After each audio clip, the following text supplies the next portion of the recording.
Ang pagbagsakan Colgante Bridge kan taong 1972 ang pinakamakangirhat na trahedyang nangyari durante kan selebrasyon kan kapistahan inang Peña Francia. Sarabay niya ito ining rumdumon sa espesyal na report ni Charmer Hiles.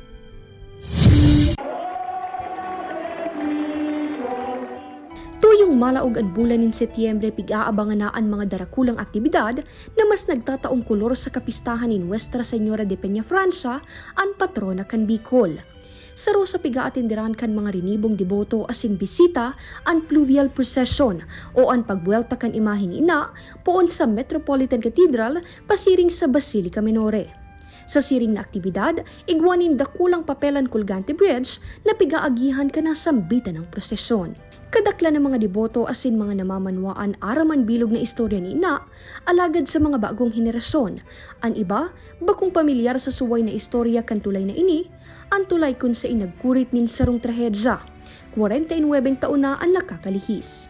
Si Police Senior Master Sergeant Tobias Bonggon, sarong pulis, deboto asin saksi sa trahedyang ini kan Setyembre 16 kan taong 1972. Istorya ni Bonggon, 4 na taon pa sa nasyakan mangyari ang insidente, alagad malinaw pa sa iyang memorya ang mga pangyayari, hasta sa daipig lalaom ang insidente. The bridge then was made of wooden materials, mga kahoy lang po, and kadakol-dakol talaga ng tao, panong tao. Dahil panaagi si pagoda, dahil panaagi si image ni ina, Nuestra Señora de Peña Francia, pero kadakol na naghahalat. And suddenly, bago pa mag-agi si pagoda nina at nadadangog ng haranina, bigla na lang nagtanog ng rumble, garitong bulugulugulugulug arugan sinadangog po. My grandmother then hugged me kasi may nagkukurrahaw ng maray. Sigun kay Bonggon, magkahaloan sa iyang emosyon sa pagiging parte kan historya kan Colgante. Kung sa inhastangon niyan, dahi niya subuot maisip na ang sarong aktibidad para sa kapistahan ni ina, mapupuli sa sarong makangirhat na insidente. Sa istorya, susog sa mga recorded history, lampas ang gatos, 130, arrogant to be exact, ng mga nagkagaradad. Mga bisita, mga nagdadaralan sa ibabaw kan tulay. And accordingly, nakadakol nagadan because igwang nagka-eritikan si mga kahoy na nag-collapse, itong kahoy, itong tulay, igwang man daang na kuryente. Kasi kan magbagsak si tulay, pati si kuryente niya o duman nakakabit across the bridge, nagbaba man and live wire ito kadakol lang na kuryente. Sigun kay Bonggon, posibleng sobra na ang gabat kan mga tawo na daina kinaya kan tulay na nagkausakan pagbagsak ka ini. Ini kaya igwasan ng kapasidad na 2 tonelada o 50 katao sa nakan panahon. Alagad kan mangyari ang insidente, maabot sa 600 hasta 900 katao ang nasa ibabaw kan tulay.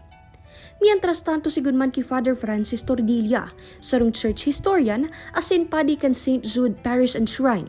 Ang nasambitan ng pangyayari ang maikokonsiderang saro sa mga dago kan simbahang Katolika. Alagad sigun sa iya, ang pangyayaring ini mas nagiging liabe pa sa mas matindi asin dayupot na pagtubod asin pagsamba ki ina. I think kung we will play the playing game, hindi natin matatapos kung sino ba talaga ang may problema. Pero it has been reported kahit sa mga pahayagan ng panahon na yung talagang Colgante River, medyo nagsusway siya kapag dumadaan yung sasakyan. And so I think the city government is still paying or compensating those people who have been affected by the tragic incident.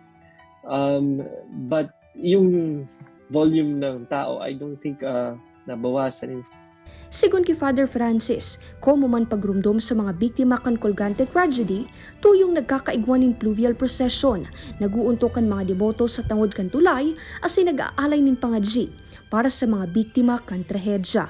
Apwera digdi, taon-taon man subuot na igwang pigdudulot na misa ang Archdiocese of Cáceres para sa nasambitan ng trahedya. Binigay sa atin ng Panginoon ang panahong ito upang makapagnilay-nilay tayo ng kung ano talaga yung importanteng elemento ng ating debosyon. Kasi baka lang po medyo natutuon yung pansin natin dun sa mga elementong hindi naman talaga essential siya dun sa debosyon. Kaibanan si Carlo Obonita Charmer Hilas, inian sa kong special report.